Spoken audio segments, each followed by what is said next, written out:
She moves like no other.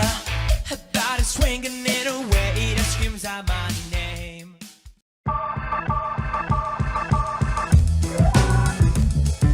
بيروت وتحديدا من جاليري مارك هاشم، نحن معكم اليوم لنغطي اوبننج بيروت اوربن وولز فيستيفال.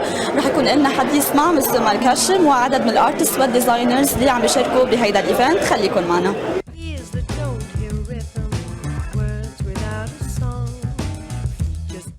بنلاحظ انه الستريت ارت او الجرافيتي اليوم منه كثير دومين بشجعوا العالم بلبنان او في كثير ديز اكسبوزيسيون بلبنان مخصصه لهذا الكايند من الارت. انه اليوم جاليري تخصصت لكم على 10 ايام اكسبوزيسيون للستريت ارت، كيف تنظر لهذا الامر؟ هلا مزبوط، هو ما في كثير اهتمام بالستريت ارت والجرافيتي بلبنان، بس هو هذا بيعود الفعل لانه الستريت ارت والجرافيتي هو فينومين جديد نوعا ما بمدينه بيروت وبلبنان عامه. بجديد بقول يعني 10 15 سنه مقارنه مع بلاد برا اللي صار لك اكثر من نص قرن او قرن كامل في عندك جداريات بالمدن هيدي.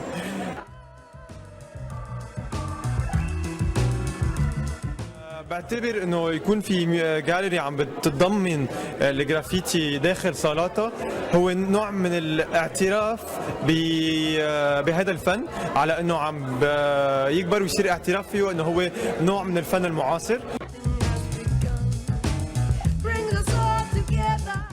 Pouvez-vous un peu nous expliquer pourquoi le choix donc des artistes et pourquoi nous sommes aujourd'hui, nous assistons à cette fête de l'art et donc précisément à Beyrouth Urban Walls Festival?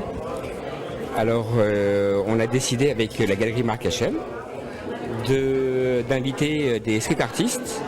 Comme il y avait d'ailleurs beaucoup de murs qui étaient libres à Beyrouth et qui étaient un peu détruits, on a décidé de les égayer un petit peu.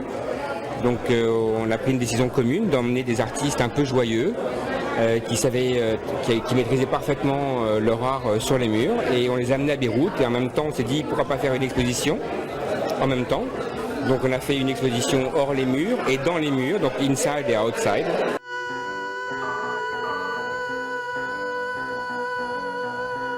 Première question concernant un peu votre style qui fait référence à Andy Warhol.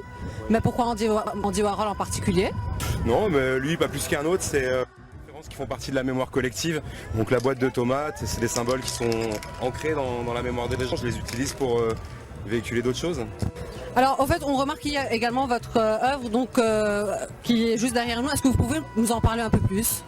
Oui, alors on voit là-bas en fait le petit bonhomme que j'ai peint aujourd'hui, hier, dans les écoles libanaises. Je suis allé peindre ça à Haïti hier, et aujourd'hui dans le lycée français. Donc, ça représente mon chien en fait. Le petit bonhomme là, c'est mon chien qui prône pour la liberté. Et en fait, il a eu pas de chance, il est né dans la mauvaise case. C'est une mauvaise race, c'est un pitbull. Donc en fait, en France et dans d'autres pays, on a décrété que les pitbulls c'est des chiens méchants et agressifs qu'il fallait les euthanasier. Mais mon chien il est tout gentil, moi je l'ai élevé à coups de bisous, donc il comprend pas. Alors du coup, comme c'est le tagger, il écrit son nom partout. Là, mon chien, j'écris le nom de mon chien qui est Nourf Nourf. Elle s'appelle Nourf Nourf parce qu'à chaque fois qu'elle a faim, qu'elle a soif, elle vient vers toi, elle fait Nourf Nourf, Nourf Nourf, j'ai faim. Un truc, c'est l'onomatopée que prononce mon chien. C'est devenu son nom. Donc comme le tagger, Nourf Nourf, il écrit son nom partout. Et il constitue un décor qui est en référence aux impressionnistes, comme Van Gogh, et ça s'appelle les impressionnourf. Donc elle fait des nuages Nourf, elle fait de l'herbe Nourf, le soleil Nourf, tout est Nourf. Et en fait, son message, c'est que quelle que soit la longueur de tes dents ou la race dans laquelle t'es né, personne peut dire si t'es méchant ou tuable. هيدي كانت جولتنا من بيروت أوربن وولز من جاليري مارك هاشم. Subscribe to our YouTube channel and like our Facebook page من بيروت. Until next week, cheers! Bye.